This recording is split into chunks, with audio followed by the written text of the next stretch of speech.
Lights, start camera, action. ஒரு scene சொல்லட்டுமா?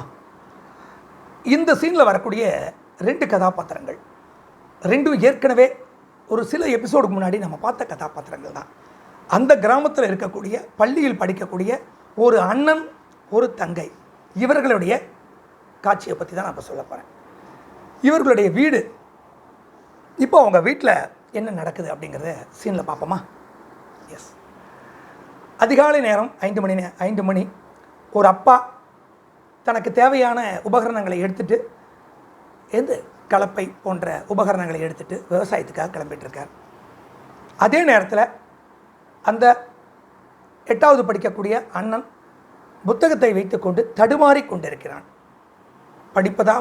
படிப்பதா என்று தடுமாறி கொண்டிருக்கிறான். ஒன்றும் புரியல அவனுக்கு.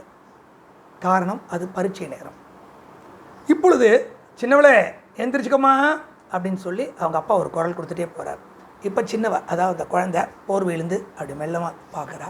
அவங்க அப்பா சரிப்பா அப்படின்ட்டு மெல்லமாக கண்ணை துடைச்சிட்டு இப்போ கண்ணை முடிச்சு பார்க்குறா. அங்கே அவங்க அண்ணன்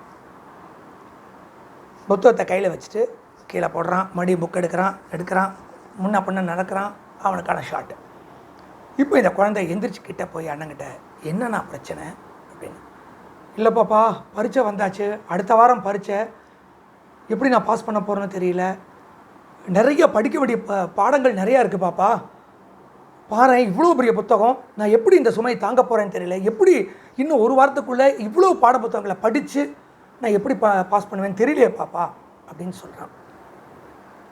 தைரியம் இழந்து ஒரு மனோவலிமை இல்லாத ஒரு அண்ணனை பார்த்து அந்த குழந்தை சொல்லுது, அண்ணா ஒரு 5 நிமிஷம் கூட வரையா அப்படின்னு அண்ணனோட கையை பிடிச்சி அந்த கையில் இந்த புத்தகத்தை கீழே வச்சுட்டு கூட்டிகிட்டு போகிறான். இப்போ வீட்டுக்கு வெளியில் கேமரா இருக்குது. அவங்க 2 பேரும் வெளியில் வராங்க. எஸ், வந்து அப்படியே கட் பண்ணி அப்படியே போகிறாங்க. போகும்போது தூரத்தில் அவங்க அப்பா போகிறது தெரியுது. இப்போ பின்தொடர்ந்து அவங்க அப்பாவை பின்தொடர்ந்து போகிறாங்க. இது ஷார்ட் கட் பண்ணி ஓப்பன் பண்ணால் விடிகாலை பொழுது, விடிந்தும் விடியாத ஒரு காலை பொழுது. அந்த இடத்துல அவங்க அப்பா தன்னுடைய வயலில் மெல்லமாக எள் தூவிட்டு இருக்கார். எள் கடுகு போல இருக்கின்ற அந்த எல்லை தூவிக்கொண்டு இருக்கிறார். இப்போ அந்த குழந்தை தங்கச்சி சொல்கிறா, ஆனால் அப்பா என்ன பண்ணிட்டு இருக்கார் பார்த்தியா, விவசாயம் பண்ணுறாரு, என்ன பண்ணுறாரு, நம்மளாவது படிக்க வேண்டாமா? நான் அதை சொல்ல வரலனா, அப்பா கையில் எதை தூவிட்டு இருக்கார் அப்படின்னு கிட்ட போய் பார்க்குறான். அப்பாவோட கையில் எள் இருக்குது. எள்ளை வச்சு தூவிட்டுருக்கார்.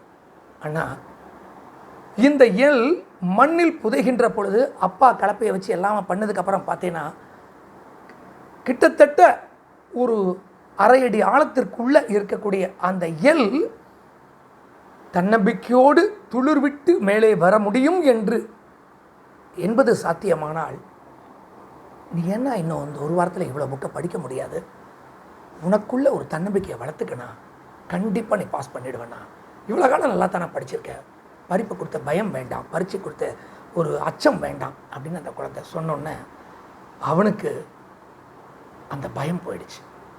இப்போ 2 பேரும் அவங்க அப்பாட்ட சொல்லிவிட்டு வீட்டுக்கு வராங்க. கட் பண்ணி ஓப்பன் பண்ணால் ஸ்கூலில் இந்த குழந்தை தங்கச்சியோட கிளாஸ். வாத்தியார் பாடம் எடுக்கிறார். காக்கா பாட்டிக்கிட்டு இருந்து வடையை தூக்கிட்டு போச்சு அப்படின்னு வாத்தியார் பாடம் எடுத்துட்டு, இதுலேருந்து என்ன தெரியுது அப்படின்னா, அடுத்தவங்க பொருளை நம்ம ஆசைப்படக்கூடாது அப்படின்னு சொல்லி முடிச்சிடுறார். இப்போது அடுத்த கதையை அவரே சொல்கிறார். இந்த பாருங்கள், பசு நமக்கெல்லாம் சுவாமி மாதிரி, அந்த பசு தான் நமக்கு பாலை கொடுக்குது, அதனால் பசுக்கிட்டேருந்து நம்ம பாலை கறந்து நம்மலாம் உபயோகப்படுத்துகிறோம், இது ஒரு சயின்ஸ் அப்படின்னு சொல்கிறார். அடுத்ததாக ஒன்று சொல்கிறார், பிறர் பொருளை களவாடக்கூடாது, பிறர் பொருளை நாம் பயன்படுத்துவது கூடாது, திருடக்கூடாது அப்படின்னு சொல்கிறார். இந்த 3 கோட்பாடுகளையும் எல்லா மாணவர்களும் சரிசமமான வயதை ஒத்தவர்கள் என்பதால் கேட்டுக்கொண்டிருக்கிறார்கள்.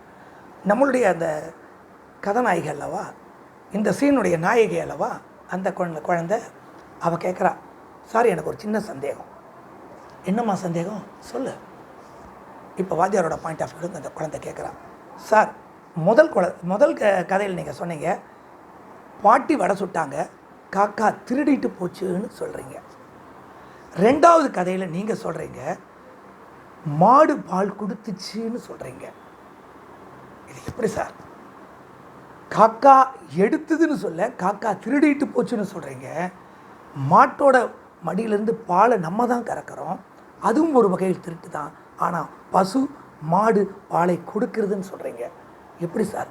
காகத்துக்கு ஒரு நியதி, பசுக்கு ஒரு நியதியா, மனிதனுக்கு ஒரு நியதியா? ஒன்று கேட்குறா. Tight close. வாத்தியாருக்கு ஷாட்டு. பதில் சொல்ல முடியல. வாத்தியார் யோசிக்கிறார். வாத்தியார் மட்டும் இல்லை, நீங்களும் யோசிங்க. தொடர்வோம், பகிர்வோம், மகிழ்வோம். வணக்கங்களுடன் முனைவர் சரவணன்.